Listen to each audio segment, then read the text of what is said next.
What if one of the supplements you take every day to stay healthy is actually putting your memory at risk? Most people over 60 never think twice about the vitamins and supplements sitting in their medicine cabinet. But new research suggests that some popular supplements may be linked to cognitive decline in certain older adults. Today, I'll reveal 5 of the most commonly used supplements that researchers are taking a closer look at, including one found in millions of daily multivitamins. More importantly, you'll learn who may be at risk, what warning signs to watch for, and what simple steps you can take to better protect your brain after 60. I am Dr. Jonas, and helping older adults make informed decisions about their health has been the focus of my work for many years. Over 7 million Americans are currently living with Alzheimer's disease, and that number continues to grow every year. Today, we are going through 5 specific supplements that research suggests may be linked to increased cognitive risk in certain older adults. I want to be clear from the start. These are not definitive causes, but they are findings every adult over 60 should understand. We are starting with number 5 and working our way toward the most significant finding at number 1. Number 5, excess iron from daily multivitamins. This one is particularly relevant for women over 60 and men over 50, and here is why. Throughout the childbearing years, monthly blood loss naturally kept iron levels balanced in women. After menopause, that biological mechanism is no longer present. Men over 50 face a similar situation. Yet many standard adult multivitamins still contain iron at doses originally formulated for younger premenopausal women. When the body has no efficient way to excrete excess iron, it can accumulate over time, including in the brain. Analysis of UK Biobank data, one of the largest health databases in the world, found that excessive iron intake was associated with a 49% higher incidence of dementia in older adults. Researchers believe this may involve a process called ferroptosis, where accumulated iron contributes to oxidative damage in brain cells over time. This does not mean iron supplements are dangerous for everyone. If your blood work confirms iron deficiency, supplementation is appropriate and important. But if you are over 60 and your levels are normal, continuing to take an iron-containing multivitamin may be worth discussing with your doctor. Iron-free multivitamin formulas are widely available and easy to find. Number 4, copper from multivitamins. Your body does need small amounts of copper, and that is an important distinction to keep in mind. Copper from food, found in nuts, seeds, whole grains, and shellfish, is carefully processed by the liver before entering the bloodstream. Copper from supplement pills, however, may bypass some of that regulation, entering circulation in a less controlled way. The Chicago Health and Aging Project, a respected long-term cohort study, found a notable pattern. Older adults with the highest copper intake, driven largely by multivitamins, who also consumed diets high in saturated and trans fats, showed significantly accelerated cognitive decline. Researchers estimated this combination was associated with cognitive aging equivalent to approximately 19 additional years. A follow-up analysis over 20 years supported these findings.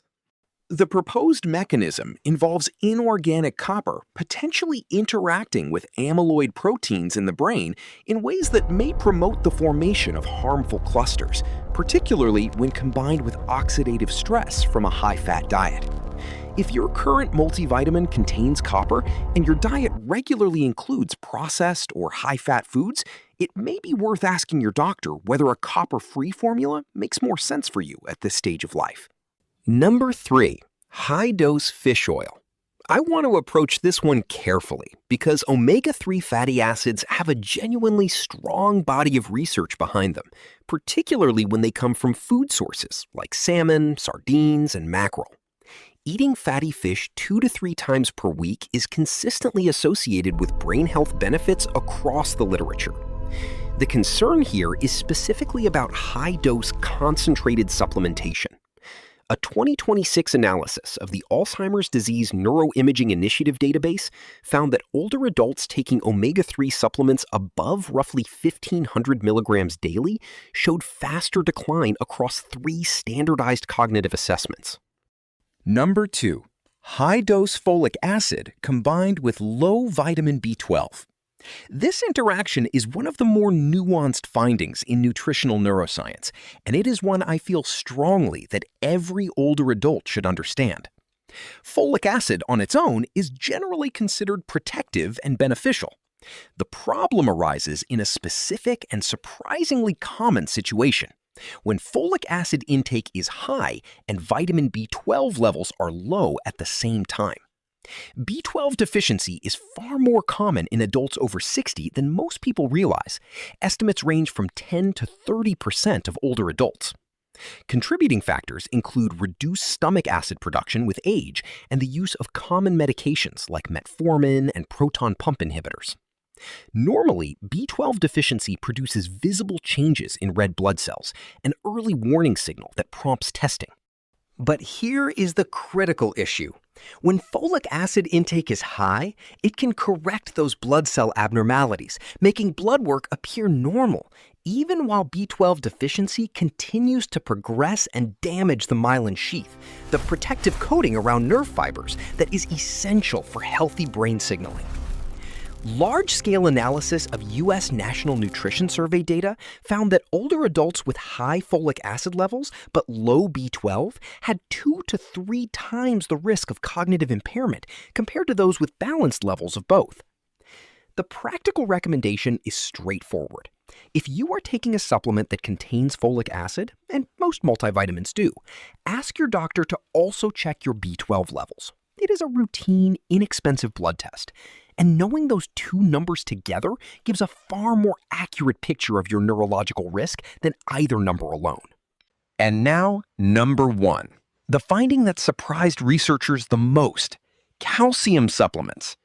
Calcium supplementation is one of the most widely recommended interventions for older women. Bone health is a genuine and serious concern. And for many years, calcium supplements were considered straightforwardly safe.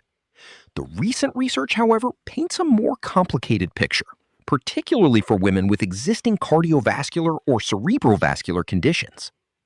A landmark Swedish study, part of the 870 birth cohort, found that women taking calcium supplements had approximately double the overall risk of developing dementia compared to women who were not supplementing.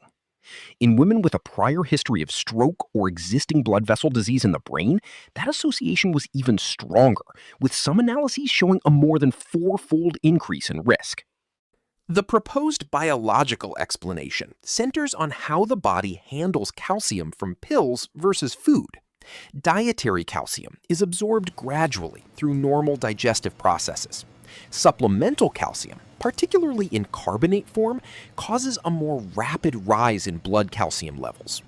Researchers believe this may accelerate arterial calcification, the progressive hardening and narrowing of blood vessels, particularly in individuals whose vascular system is already under strain. When blood flow to the brain becomes restricted in those circumstances, the cognitive consequences can be significant. It is important to emphasize what this research does and does not say. It does not suggest that calcium supplements are harmful for everyone. This is a conversation worth having with your doctor, rather than assuming supplementation is always appropriate. So let us bring all of this together. 5 supplements: iron, copper, high-dose fish oil, folic acid combined with low B12, and calcium, each with distinct research-backed associations with cognitive risk in specific groups of older adults. None of them universally dangerous. All of them worth understanding more carefully than most of us currently do. Here is what I would encourage you to do. Pull out your supplements. Look at what is actually in them, not just the headline ingredient, but the full label, including doses. And bring that list to your next doctor's appointment for a genuine review. Ask specifically about B12 levels if you take folic acid. Ask whether your multivitamin contains copper or iron, and whether those make sense for you at this point in life. These are simple, practical steps. And for your long-term brain health, they may matter more than you expect. Before you go, I would love to hear from you. Which of these 5 supplements are you currently taking? And did any of today's findings surprise you? Let me know in the comments below. If you found this video helpful, please subscribe for more evidence-based health information designed specifically for adults over 60.